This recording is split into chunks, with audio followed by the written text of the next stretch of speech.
नमस्कार दोस्तों, आप सुन रहे हैं सुनो कहानी। आइए आज सुनते हैं रविंद्रनाथ ठाकुर की एक अत्यंत संवेदनशील कहानी, भिखारिन। अंधी प्रतिदिन मंदिर के दरवाजे पर जाकर खड़ी होती।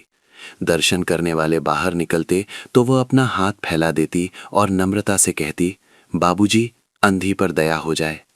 वो जानती थी कि मंदिर में आने वाले सहृदय और श्रद्धालु हुआ करते हैं। उसका यह अनुमान असत्य न था। आने जाने वाले 2-4 पैसे उसके हाथ पर रख ही देते। अंधी उनको दुआएं देती और उनकी सहृदयता को सराहती। स्त्रियां भी उसके पल्ले में थोड़ा बहुत अनाज डाल जाया करती थीं। प्रातः से संध्या तक वो इसी प्रकार हाथ फैलाए खड़ी रहती। उसके पश्चात मन ही मन भगवान को प्रणाम करती और अपनी लाठी के सहारे झोंपड़ी का पथ ग्रहण करती। उसकी झोंपड़ी नगर से बाहर थी। रास्ते में भी याचना करती जाती, किंतु राहगीरों में अधिक संख्या श्वेत वस्त्रों वालों की होती, जो पैसे देने की अपेक्षा झिड़कियां दिया करते हैं। तब भी अंधी निराश न होती और उसकी याचना बराबर जारी रहती।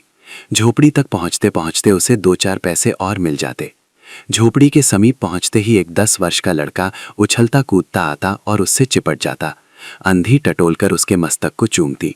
बच्चा कौन है, किसका है, कहाँ से आया, इस बात से कोई परिचय नहीं था। 5 वर्ष हुए पास पड़ोस वालों ने उसे अकेला देखा था। इन्हीं दिनों एक दिन संध्या समय लोगों ने उसकी गोद में एक बच्चा देखा। वो रो रहा था। अंधी उसका मुख चूम चूम कर उसे चुप कराने का प्रयत्न कर रही थी। वो कोई असाधारण घटना न थी, अतः किसी ने भी न पूछा कि बच्चा किसका है। उसी दिन से ये बच्चा अंधी के पास था और प्रसन्न था। उसको वो अपने से अच्छा खिलाती और पहनाती। अंधी ने अपनी झोपड़ी में एक हांडी गाड़ रखी थी। संध्या समय जो कुछ मांग कर लाती उसमें डाल देती और उसे किसी वस्तु से ढांप देती, इसलिए कि दूसरे व्यक्तियों की दृष्टि उस पर न पड़े। खाने के लिए अन्न काफी मिल जाता था, उससे काम चलाती। पहले बच्चे को पेट भरकर खिलाती, फिर स्वयं खाती। रात को बच्चे को अपने वक्ष से लगाकर वहीं पड़ रहती। प्रातःकाल होते ही उसको खिला पिलाकर फिर मंदिर के द्वार पर जा खड़ी होती। काशी में सेठ बनारसी दास बहुत प्रसिद्ध व्यक्ति हैं। बच्चा बच्चा उनकी कोठी से परिचित है। बहुत बड़े देशभक्त और धर्मात्मा हैं। धर्म में उनकी बड़ी रुचि है। दिन के 12 बजे तक सेठ स्नान ध्यान में संलग्न रहते। कोठी पर हर समय भीड़ लगी रहती। कर्ज के इच्छुक तो आते ही थे, परंतु ऐसे व्यक्तियों का भी तांता बंधा रहता जो अपनी पूंजी सेठ जी के पास धरोहर रूप में रखने आते थे। सैकड़ों भिखारी अपनी जमा पूंजी इन्हीं सेठ जी के पास जमा कर जाते। अंधी को भी ये बात ज्ञात थी, किंतु पता नहीं अब तक वो अपनी कमाई यहां जमा कराने में क्यों हिचकिचाती रही। उसके पास काफी रुपए हो गए थे। हांडी लगभग पूरी भर गई थी। उसको शंका थी कि कोई चुरा न ले। एक दिन संध्या समय अंधी ने वो हांडी उखाड़ी और अपने फटे हुए आंचल में छिपाकर सेठ जी की कोठी पर पहुंची। सेठ जी बही खाते के पृष्ठ उलट रहे थे। उन्होंने पूछा, क्या है बुढ़िया?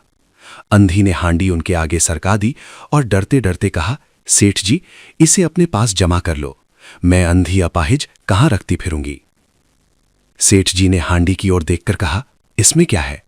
अंधी ने उत्तर दिया, भीख मांग मांग कर अपने बच्चे के लिए 2-4 पैसे संग्रह किए हैं। अपने पास रखते डरती हूं, कृपया इन्हें आप अपनी कोठी में रख लें। सेठ जी ने मुनीम की ओर संकेत करते हुए कहा, बही में जमा कर लो। फिर बुढ़िया से पूछा, तेरा नाम क्या है? अंधी ने अपना नाम बताया। मुनीम जी ने नकदी गिनकर उसके नाम से जमा कर ली और वो सेठ जी को आशीर्वाद देती हुई अपनी झोंपड़ी में चली गई। 2 वर्ष बहुत सुख के साथ बीते। इसके पश्चात एक दिन लड़के को ज्वर ने आ दबाया। अंधी ने दवा दारू की, झाड़ फूक से भी काम लिया। टोने टोटके की परीक्षा की, परंतु संपूर्ण प्रयत्न व्यर्थ सिद्ध हुए। लड़के की दशा दिन प्रतिदिन बुरी होती गई। अंधी का हृदय टूट गया। साहस ने जवाब दे दिया। निराश हो गई, परंतु फिर ध्यान आया कि संभवतः डॉक्टर के इलाज से फायदा हो जाए। इस विचार के आते ही वो गिरती पड़ती सेठ जी की कोठी पर आ पहुंची। सेठ जी उपस्थित थे। अंधी ने कहा, सेठ जी, मेरी जमा पूंजी में से 10-5 रुपए मुझे मिल जाएं तो बड़ी कृपा हो। मेरा बच्चा मर रहा है, डॉक्टर को दिखाऊंगी। सेठ जी ने कठोर स्वर में कहा, कैसी जमा पूंजी, कैसे रुपए? मेरे पास किसी के रुपए जमा नहीं है। अंधी ने रोते हुए उत्तर दिया, 2 वर्ष हुए मैं आपके पास धरोहर रख गए थे, दे दीजिए, बड़ी दया होगी। सेठ जी ने मुनीम की ओर रहस्यमयी दृष्टि से देखते हुए कहा, मुनीम जी, जरा देखना तो, इसके नाम की कोई पूंजी जमा है क्या? तेरा नाम क्या है रे? अंधी की जान में जान आई। आशा बंधी। पहला उत्तर सुनकर उसने सोचा कि सेठ बेईमान है, किंतु अब सोचने लगी संभवतः उसे ध्यान न रहा होगा। ऐसा धर्मी व्यक्ति भी भला कहीं झूठ बोल सकता है। उसने अपना नाम बता दिया। उलट पलट कर देखा, फिर कहा, नहीं तो इस नाम पर 1 पाई भी जमा नहीं है। अंधी वहीं जमी बैठी रही। उसने रो रो कर कहा, सेठ जी, परमात्मा के नाम पर, धर्म के नाम पर कुछ दे दीजिए, मेरा बच्चा जी जाएगा, मैं जीवन भर आपके गुण गाऊंगी। परंतु पत्थर में जोंक न लगी। सेठ जी ने क्रुद्ध होकर उत्तर दिया, जाती है या नौकर को बुलाऊं? अंधी लाठी टेक कर खड़ी हो गई और सेठ जी की ओर मुंह करके बोली, अच्छा, भगवान तुम्हें बहुत दे, और अपनी झोपड़ी की ओर चल दी। यह शीश न था, बल्कि एक दुखी का शाप था। बच्चे की दशा बिगड़ती गई। दवा दारू हुई ही नहीं, फायदा क्यों कर होता। एक दिन उसकी अवस्था चिंताजनक हो गई, प्राणों के लाले पड़ गए। उसके जीवन से अंधी भी निराश हो गई। सेठ जी पर रह रहकर उसे क्रोध आता था। इतना धनी व्यक्ति है, 2-4 रुपए दे देता तो क्या चला जाता। और फिर मैं उससे कुछ दान नहीं मांग रही थी, अपने ही रुपए मांगने गई थी। सेठ जी से घृणा हो गई। बैठे बैठे उसको कुछ ध्यान आया। उसने बच्चे को अपनी गोद में उठा लिया और ठोकरें खाती गिरती पड़ती सेठ जी के पास पहुंची और उनके द्वार पर धरना देकर बैठ गई। बच्चे का शरीर ज्वर से भबक रहा था और अंधी का कलेजा भी। एक नौकर किसी काम से बाहर आया। अंधी को बैठा देखकर उसने सेठ जी को सूचना दी। सेठ जी ने आज्ञा दी कि उसे भगा दो। नौकर ने अंधी से चले जाने को कहा, किंतु वह उस स्थान से न हिली। मारने का भय दिखाया, पर वह टस से मस न हुई। उसने फिर अंदर जाकर कहा कि वह नहीं टलती। सेठ जी स्वयं बाहर पधारे। देखते ही पहचान गए। बच्चे को देखकर उन्हें बहुत आश्चर्य हुआ कि उसकी शक्ल सूरत उनके मोहन से बहुत मिलती जुलती है। 7 वर्ष हुए तब मोहन किसी मेले में खो गया था। उसकी बहुत खोज की, पर उसका कोई पता न मिला। उन्हें स्मरण हुआ आया कि मोहन की जांघ पर एक लाल रंग का चिन्ह था। इस विचार के आते ही उन्होंने अंधी की गोद के बच्चे की जांघ देखी। चिन्ह अवश्य था, परंतु पहले से कुछ बड़ा। उनको विश्वास हो गया कि बच्चा उन्हीं का है, परंतु तुरंत उसको छीनकर अपने कलीजे से चिपटा लिया। शरीर ज्वर से तप रहा था। नौकर को डॉक्टर लाने के लिए भेजा और स्वयं मकान के अंदर चल दिए। अंधी खड़ी हो गई और चिल्लाने लगी, मेरे बच्चे को न ले जाओ, मेरे रुपए तो हजम कर गए, अब क्या मेरा बच्चा भी मुझसे छीनोगे? सेठ जी बहुत चिंतित हुए और कहा, बच्चा मेरा है, यही एक बच्चा है। 7 वर्ष पूर्व कहीं खो गया था, अब मिला है, सो इसे कहीं नहीं जाने दूंगा और लाख यत्न करके भी इसके प्राण बचाऊंगा। अंधी ने एक जोर का ठहाका लगाया, तुम्हारा बच्चा है, इसीलिए लाख यत्न करके भी उसे बचाओगे। मेरा बच्चा होता तो उसे मर जाने देते, क्यों? ये भी कोई न्याय है? इतने दिनों तक खून पसीना एक करके उसको पाला है, मैं उसको अपने हाथ से नहीं जाने दूंगी। सेठ जी की अजीब दशा थी, कुछ करते धरते बन नहीं पड़ता था। कुछ देर वहीं मौन खड़े रहे, फिर मकान के अंदर चले गए।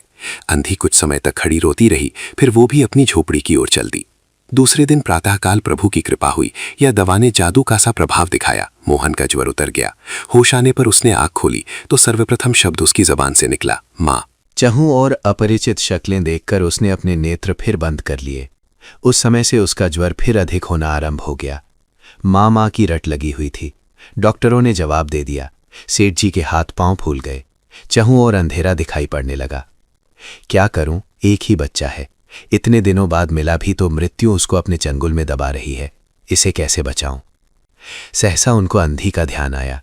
पत्नी को बाहर भेजा कि देखो कहीं वो अब तक द्वार पर ना बैठी हो, परंतु वो वहां कहाँ।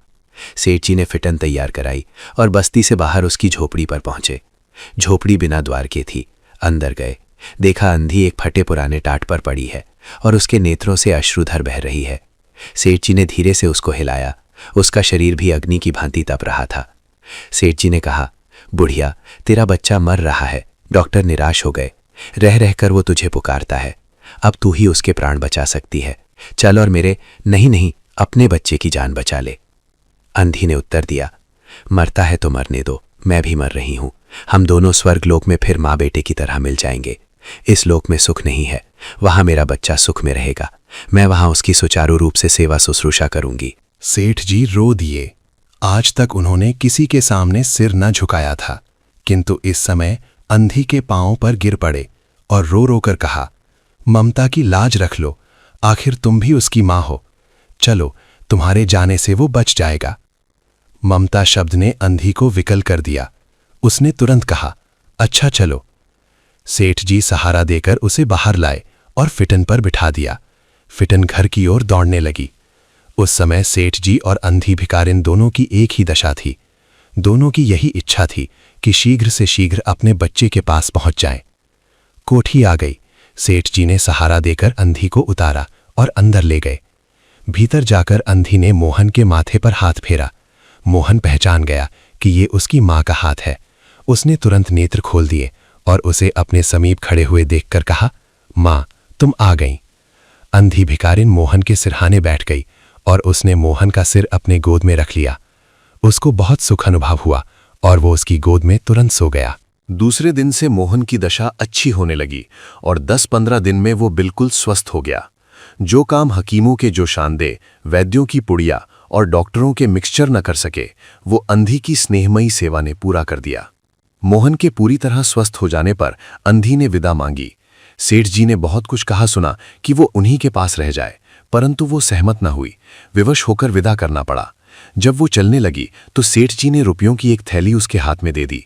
अंधी ने मालूम किया इसमें क्या है। सेठ जी ने कहा, इसमें तुम्हारे धरोहर है, तुम्हारे रुपए, मेरा वो अपराध। अंधी ने बात काट कर कहा, ये रुपए तो मैंने तुम्हारे मोहन के लिए संग्रह किए थे, उसी को दे देना। अंधी ने थैली वहीं छोड़ दी और लाठी टेकती हुई चल दी। बाहर निकलकर फिर उसने उस घर की ओर नेत्र उठाए। उसके नेत्रों से अश्रु बह रहे थे, किंतु वो एक भिखारिन होते हुए भी सेठ से महान थी। इस समय सेठ याचक था और वो दाता थी। आप सुन रहे थे रविंद्रनाथ ठाकुर की कहानी भिखारिन। ये कहानी हमें सिखाती है कि गरीबी केवल भोग का नाम नहीं, बल्कि वो चुप पीड़ा है जो आत्मसम्मान के साथ जीती है। टैगोर इस कथा के माध्यम से हमें ये महसूस कराते हैं कि सच्ची दया देने में नहीं, समझने और सम्मान करने में होती है। ऐसी ही गहरी और मानवीय कहानियों के लिए सुनो कहानी के साथ जुड़े रहिए।